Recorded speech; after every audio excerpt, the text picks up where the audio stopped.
మీ ముందు నేను నిలబడి కృష్ణదేవరాయలు గారికి ఓటు వేయండి అని అడిగే ముందు మీకు కొన్ని విషయాలు నేను చెప్పాల్సి ఉన్నాయి.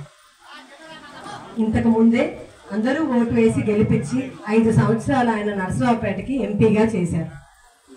ఈ టైంలో మొట్టమొదటిగా పల్నాడు ప్రాంతానికి అన్నిటికంటే పెద్ద ప్రాబ్లం త్రాగునీరు, సాగునీరు. సో దీనికోసము 70 సంవత్సరాలుగా అందరూ మర్చిపోయిన ఒక ప్రాజెక్ట్ వరికపూడిసెల. 70 సంవత్సరాలుగా ఎన్నో గవర్నమెంట్లు వచ్చినాయి, ఎన్నో అధికారులు అందరూ వచ్చారు, నాయకులు ఒక్క అడుగు కూడా ముందుకు వేయలేదు. ఎందుకు వేయలేకపోయారు, అసలు దాన్ని ఎందుకు పట్టించుకోలేదంటే ఈ ప్రాజెక్ట్ రావాలంటే ఇది ఒక టైగర్ రిజర్వ్ లో ఉంది. టైగర్ రిజర్వ్ ఫారెస్ట్ లోంచి మనకి అక్కడి నుంచి పైప్ లైన్ వేసి అంతా నీరు అనేది మొత్తం పల్నాడుకి అందించాలంటే చాలా పెద్ద పని. అందుకనే ఈ forest department, wild life department వాళ్ళు పర్మిషన్స్ అనేది ఇవ్వడం కష్టం. ఆంధ్రప్రదేశ్ ఉమ్మడి ఆంధ్రప్రదేశ్ లో ఉన్నప్పుడు, తెలంగాణ మనకు సెపరేట్ అవనప్పుడు కూడా ఒక 30 సంవత్సరాలుగా ఎక్కడా కూడా ఫారెస్ట్ పర్మిషన్స్ అనేది ఇవ్వలేదు ఆంధ్రప్రదేశ్ మొత్తానికి. దీనికోసమని ఆయన ఉక్కు సంకల్పం పెట్టుకుని ఎంపీ ఆయన మొట్టమొదటి మాట్లాడిందే వరికపూడిసెల గురించి. ఎక్కడ? పార్లమెంట్ లో. 70 సంవత్సరాలుగా ఒక అడుగు ముందుకేయండి. ఎంతో కృషి చేసి అటవీ శాఖ పర్మిషన్లు, వైల్డ్ లైఫ్ పర్మిషన్లు తీసుకొచ్చి దాని కరెక్ట్ శంకుస్థాపన పోయిన సంవత్సరం జరిగింది వరికపూడిసెలకి. ఇంతకు ముందు గవర్నమెంట్లలో కూడా శంకుస్థాపనలు 2 సార్లు చేశారు, కానీ ఎవరూ కూడా పర్మిషన్స్ తెచ్చుకోలేదు. పర్మిషన్లు తెచ్చుకోకుండా శంకుస్థాపన చేసిన పని చేయలేం కదండి. ఇప్పుడు అడుగు ముందుకు పడిందంటే అది ఆయన కృషి. ఇంక నుంచి పల్నాడుకి ఈ ప్రాజెక్ట్ స్టార్ట్ అయిన ప్రాజెక్టు మొత్తం మీద కంప్లీట్ అవడానికి ఈ వచ్చే 5 సంవత్సరాల్లో పూర్తయిందంటే కొన్ని లక్షల ఎకరాలకి సాగునీరు, అందరికీ తాగునీరు ఉంటుందండి. అలాగే వాటర్ గ్రిడ్ ప్రాజెక్ట్ మొత్తం అయిందంటే కూడా సేమ్ డ్రింకింగ్ వాటర్ అనేది మాత్రం ప్రాబ్లం లేకుండా ఉంటుంది. నరసరావుపేట నియోజకవర్గం కోసం మొత్తం నియోజకవర్గంలో ఎన్నో గ్రామాల్లో 88 వాటర్ ప్లాంట్స్ కూడా పెట్టించారు. ఇకపోతే రైతుల కోసం తక్కువ రసాయనాలు, తక్కువ ఎరువులు వాడి ఎక్కువ దిగుబడి వచ్చేలాగా కొత్త టెక్నాలజీని తీసుకొచ్చే ఇండో ఇజ్రాయెల్ ప్రాజెక్ట్ ని కూడా శాంక్షన్ చేసి మొదలు పెట్టించారు రైతులకి ఇబ్బంది లేకుండా ఉండడానికి. అలాగే 440 కిలోమీటర్ల డొంక రోడ్లు, పొలాలకు వెళ్లే రోడ్లు ఎలా ఉంటాయో మీకు తెలుసు. మొత్తం నియోజకవర్గం మీద ఒక 440 కిలోమీటర్ల రోడ్లు సొంత డబ్బులతో అండి, సొంత డబ్బులతో ఆయన క్రేన్లు, టిప్పర్లు పెట్టి బాగు చేయించారు రైతుల కోసం. ఇకపోతే విద్య. ఒక ప్రాంతం అభివృద్ధి చెందాలంటే మన పిల్లలు బాగా చదువుకోవాలి. మన పిల్లలు బాగా చదువుకున్నారు అంటే ఏమవుతుంది, ఉద్యోగాలు సంపాదిస్తారు. వాళ్ళు ఆర్థికంగా బలపడినప్పుడు మిమ్మల్ని అందరినీ మనం వయసులో పెద్ద అయిన తర్వాత వాళ్ళు చూసుకోగలుగుతారు. విద్యకి ఉన్న ప్రాధాన్యత ఎంత అని చూసి 2 కేంద్రీయ విద్యాలయాలు, సెంట్రల్ స్కూల్ నరసరావుపేట నియోజకవర్గానికి తెచ్చారండి ఆయన.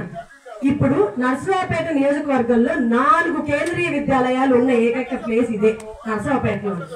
అలాగే ప్రతి మండలంలో కూడా గవర్నమెంట్ స్కూల్స్ ఇంకొంచెం బెటర్ గా ఉండాలి, అన్ని మోడల్ స్కూల్స్ లా తయారవ్వాలని ఎక్కడెక్కడ బాత్రూమ్లు, డైనింగ్ హాల్లు, ఆడిటోరియంలు, మీటింగ్ హాల్లు సరిగ్గా లేవో అవన్నీ ఎంపీ ల్యాడ్స్ ద్వారా అలాగే సొంత నిధులతో కూడా బాగు చేయించడం జరిగింది.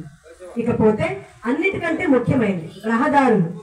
ఈ నరసరావుపేట నియోజకవర్గానికి 4 రహదారులు 3000 కోట్లతో ప్రాజెక్టు డైరెక్ట్ గా సెంట్రల్ గవర్నమెంట్ నుంచి, స్టేట్ గవర్నమెంట్ తో సంబంధం లేదండి దీనికి, సెంట్రల్ గవర్నమెంట్ నుంచి పర్మిషన్స్ తెచ్చి 4 రహదారులు నరసరావుపేటకి శాంక్షన్ అయిపోయింది. ఈ రోడ్లు పడడం వల్ల ఏదో రోడ్లు 4 రహదారులే కదా అని మీరు అనుకోవచ్చు, కానీ దానివల్ల జరిగేది ఏంటంటే వరికపూడిసెల ద్వారా మనకి నీరు వచ్చి ఈ రహదారులు పడ్డాయంటే మీరు ఆలోచించండి, పరిశ్రమలు, ఇండస్ట్రీస్ పెట్టాలంటే వాళ్ళకి ఏం కావాలి, కంపెనీలు వచ్చి ఫ్యాక్టరీలు పెట్టాలంటే దారులు బాగుండాలి, నీరు దొరకాలి, మనుషులు ఉండాలి. ఈ 3 జరగాలి. ఇవి జరగడానికి ఎంతో ముందు చూపుతో ఇప్పుడు ఆ నేషనల్ హైవేస్ కూడా 4 తేవడం జరిగింది. ఇవన్నీ ఇక్కడ ప్రజల కోసం, నెక్స్ట్ పిల్లలకి భవిష్యత్తు బాగుండాలని ఎంతో ఆలోచించి చేసిన పనులండి. అవినీతి మరక అనేది లేని మనిషి. మీకే తెలుసు, ఈ 5 సంవత్సరాలుగా చూస్తున్నారు. ఒక నాయకుడు అన్నాక మనం ఒక పార్టీలో ఉండి గెలిచిన తర్వాత పక్క పార్టీ వాళ్ళ పనులు మనం చేయము అని అనుకునే తత్వం ఉంటుంది ఎవరికైనా, మన పార్టీయే అని.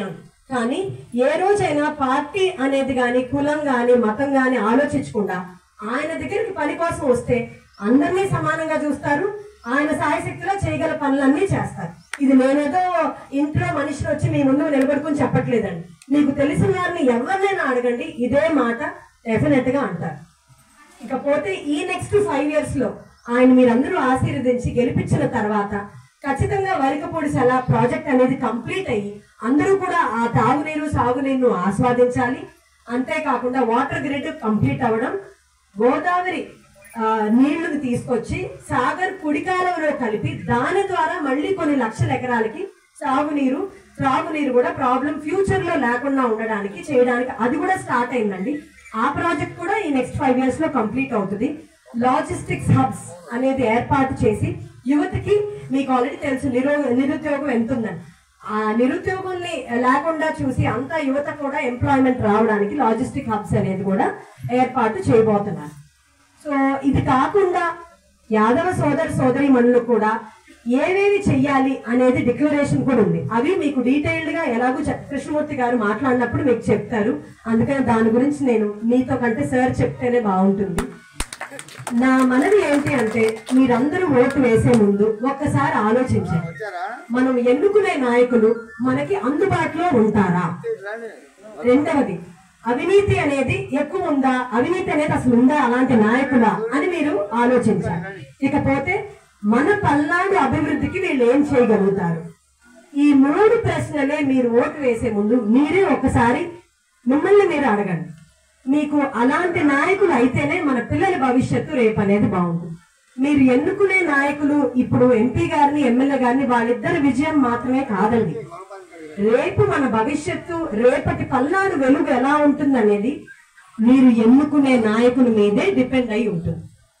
ఆలోచించి బాధ్యత తీసుకుని చేసి మీ ముందు చూపించే నాయకులకి ఓటు వేయండి. కులం మతం ఇంపార్టెంట్ కాదండి. అన్నిటికంటే